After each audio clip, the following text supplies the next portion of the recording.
Well, we're here together now with Sheriff Martin Cuellar and Deputy Roxy Garcia, and we're going to touch base on drugs and their effect not only in Laredo, but what they have in schools and how kind of stop it for us to all understand the need to be proactive in stopping this, because this is a pandemic, right? Right. And we can, how can I put it? What are the drugs that are mostly found that are moving right now through circulation here in Laredo? You know, one of the things that we look at, you know, is the type of drugs. Throughout the 80s, when I was a trooper and narcotics investigator, it's changed. Everything has changed. And now it's more synthetic drugs. You know, back then it was marijuana, cocaine, heroin, and now it's like synthetic drugs, you know, which is more potent and more dangerous. You know, like fentanyl. The one pill can kill. You know, working together with DEA and with the district attorney's office, you know, we work together to make sure that the community out there know, you know, that these drugs can kill. Any speck of fentanyl can kill a person, you know, and we see it. Absolutely. And it's being found in schools too, right? It's been found everywhere. Yes. I mean, this is something, what I gather is that fentanyl is being crushed and laced into Yes. marijuana and laced into other drugs, Right. and kind of coated into, you're even talking about gummy bears and stuff like that are Yes. given away to get that high, but like you all said, it's one pill can kill you. And that has to be very careful. One has to be very careful because one does not know who is making this and what they're using behind it. Right? Right, correct. And that's what they do, Paul. They mix it up, and you know, sometimes they might mix it up with more than one speck of fentanyl, and they use it because it's a quicker rush. You know, it lasts a little bit longer, you know, as far as the rush. But people don't understand that this drug is very dangerous and it can kill you, you know, and just recently, you know, and I always think about that, as we talked earlier, we talked about fentanyl making it through the jail. Sure. You know, it made it, you know, until my guys were able to grab it and seize it. But it's fentanyl, man. Can you imagine in the jail, in that jail setting? Then something happens, and guess what? The sheriff, you know, ain't doing his job, you know. But we have to, I guess, educate the community out there that this drug can kill you. You know, this drug is very dangerous, and you know, I just urge the community not to, you know, to tell our kids that fentanyl is dangerous, you know, and people think that, you know, they can do it. They can't.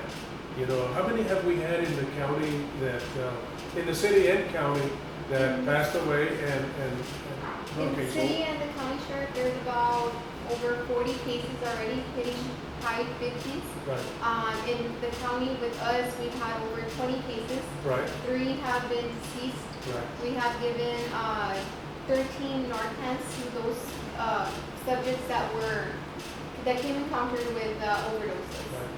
And we saved some lives.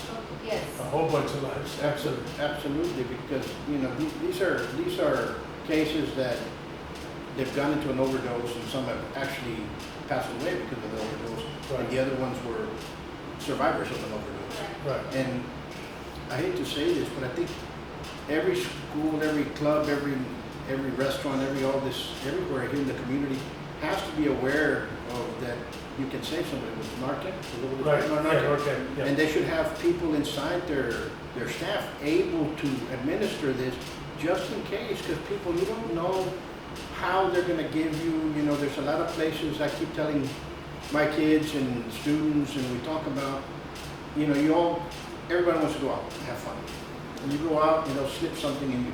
You Right. never know what they slipped into your drink that might be laced with fentanyl. And this is going to hurt you, it's going to kill you, and you don't even know that you're doing it, no sudden, Yeah. you know, and people are malicious out there, understand that, you know, they wouldn't be doing it in the first place, you know, and so for you all parents and such, lacing means they take something that's more potent and they cover another drug to enhance it. So in this case, they're taking fentanyl, crushing it and enhance lacing it on something else like cocaine or marijuana or what have Or you. just a pill. Or just a pill Yeah. And it's to in make a it. liquid and powdered form. Yeah, that's So more we don't- dangerous. We don't know. That's more dangerous. And you know, we saw that article that came out of Los Angeles that they're mixing it with that tank, that zombie drug, which is now, they're finding that. That's another issue that's gonna come of age. You know, and I can attest that when I was a narcotic agent, you know, and a supervisor also, you know, we only saw those drugs we talked about. Now, you know, this is drugs that can really scare you because if you inhale it, you can die. You know, this thing is serious, you know, and we need to be together with our families and make sure that they don't do those type of drugs or any type of drugs or any type of pill. You know, they might think it's going to be something to calm them down, but it's laced with fentanyl. And you know, that's what everybody has to pay attention and understand that you have to be very vigilant because kids, you might have that one friend there that says, you know what, has an older brother, say, hey, give this to somebody else, or just to see what happens. And those malicious people, those people that have hate, will always have hate, you know, malos con malos, you know, and that's just the way it is. Yeah. And you have to stay away from that, right? Let's say you have somebody is going into an overdose. What are the procedures and you do have that Narcan? What do you do? Is there classes that somebody can take? Is there like a little video they can watch? Or? There is, we are certified to administer Narcan to people, so we've taken classes to administer. Not anyone can do it. You do have to get taught it to do it to see the proper usage to administer maybe 1 dose, 2 dose, depending on the person. Absolutely. Because we've seen where 1 or 2 doses doesn't help. Doesn't do anything. You know, doesn't do anything, so maybe the 3rd one, but, you know, again, you know, if anybody needs anything, you know, call, let us know, you know, we can make it happen where we can deliver some Narcans to them, you know, and just in case, you never know. Absolutely. You know, and we can train them, you know, there, you know, how to administer. And, you know, working together with the fire department, we can do that, we can make it happen. Those are things that you know what's nice now that I'm seeing is, like you just mentioned with the fire department, the departments are coming together Yes. to bond, to form a betterment for the community. And now this is happening. Now we're going to start pushing together. I'm glad you brought that out, you know, because, you know, I think about it, the fire department has gave us some Narcans, you know, at the jail.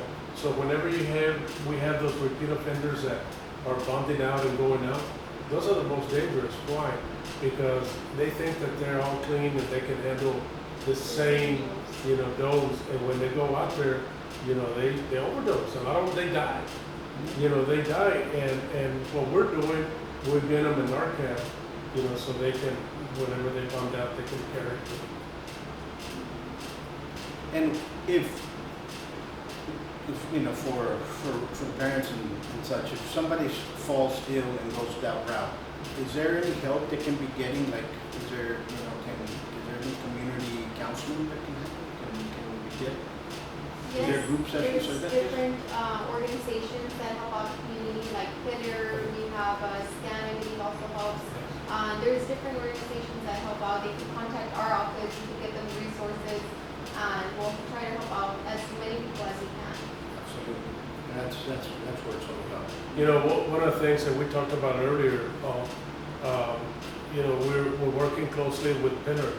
Pillar is working on a grant that, you know, want to work with us where, you know, my belief is that we need to do everything we can to save lives. You know, even though you have someone that does drugs, you know, he has a mother or she has a mother or father, you know, we need to take care of them. So one of the things that I'm looking at is working with Pillar, where they can go and do counseling there at the jail, you know, so we can be able to, you know, put those sense to them, you know, so they can work with them and hopefully deter them from doing drugs. Mm-hmm. Absolutely, yeah. And that's what needs to happen, you know.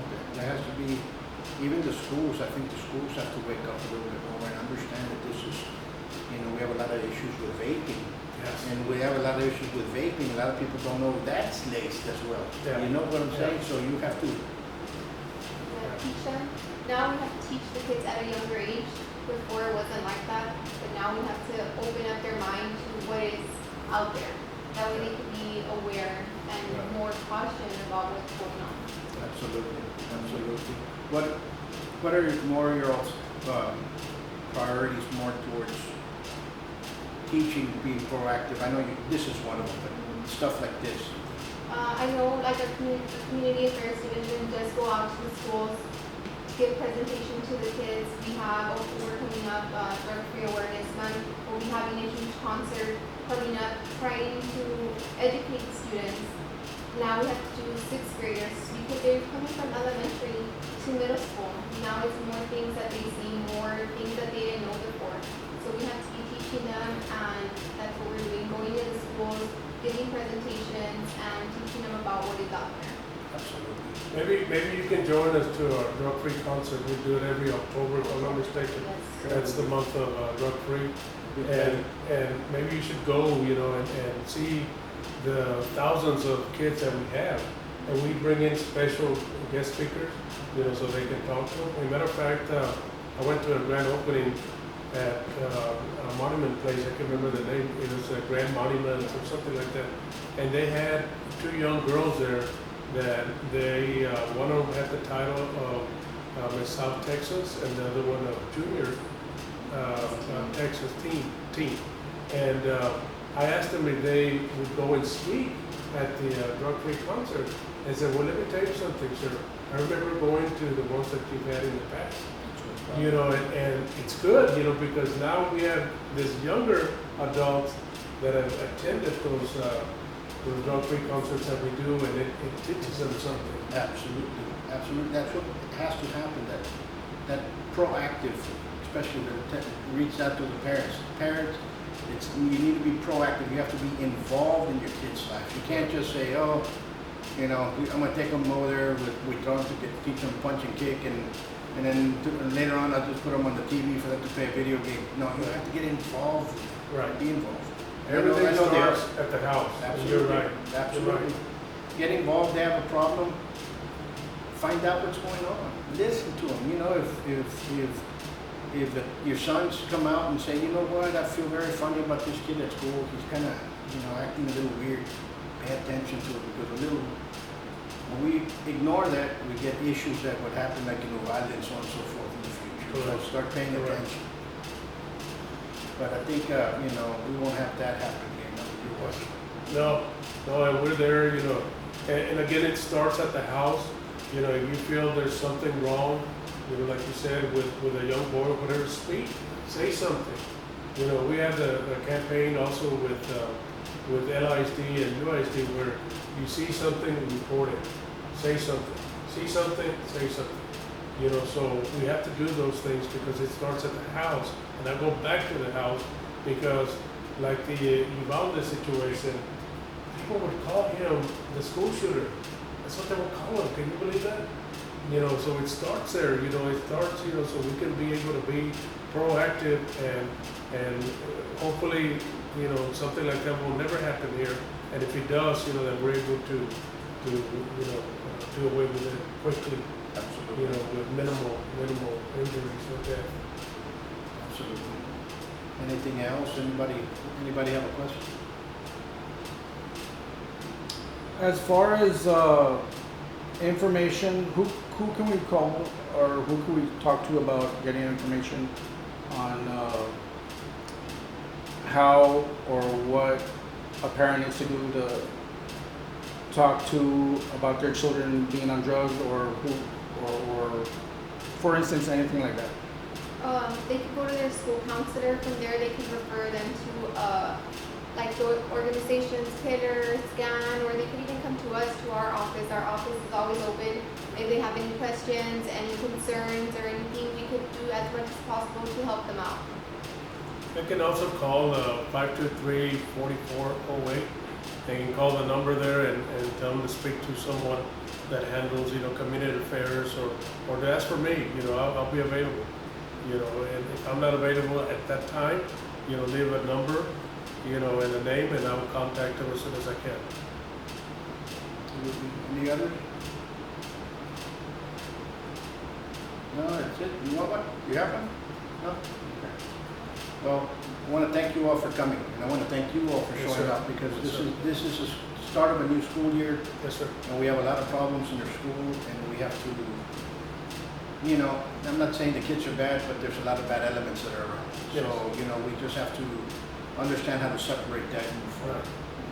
Yes, sir. And again, thank you very much for having us. Thank you. And I appreciate it. Yes, sir. Thank you so much, Appreciate it. again, for And again, once more, if you guys have any problems or what have you, you can call the Webb County Sheriff, and they can direct you whichever way. That's what they're for. They're to help. They're to serve and to help out the community in its needs. Well, one of the things that, you know, I was looking at, and, you know, in case of an emergency, you know, dial 911. Also, you know, they will direct you in how to handle someone that's getting an overdose.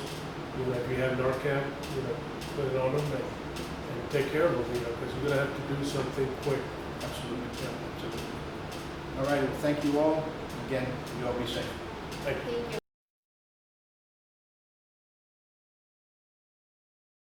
you. Today, in America, more than 5.5 million men, women, and children train in a martial art regularly. Buitron Academy has been serving Laredo for over 30 years now. Our youth classes help kids build respect, self-control, discipline, and focus. This will teach them how to deal with bullies and peer pressure.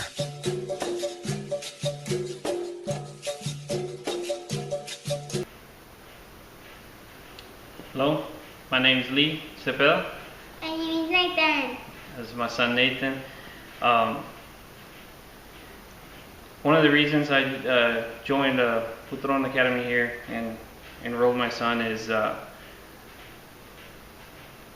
legitimacy of the school, the history. And I know he's young right now, he doesn't understand a lot of it, but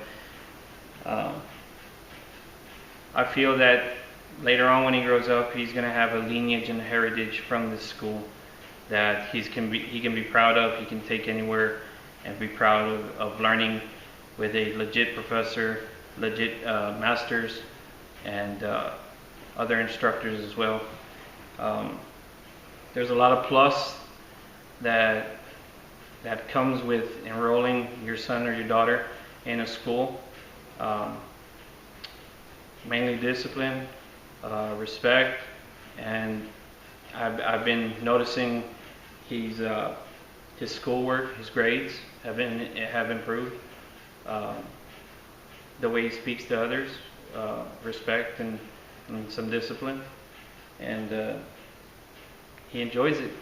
He enjoys it. He has fun when he comes, and sometimes he's disappointed when we're not able to bring him, but he likes the classes and he likes the school, and I'm hoping that in the future he'll receive himself as a good instructor or a good student later on. Buitron Academy. Give us a call for your free evaluation at 956-401-4868. Check out the website at savate.biz and follow us on YouTube and Facebook. Come train at the best kept secret of Laredo.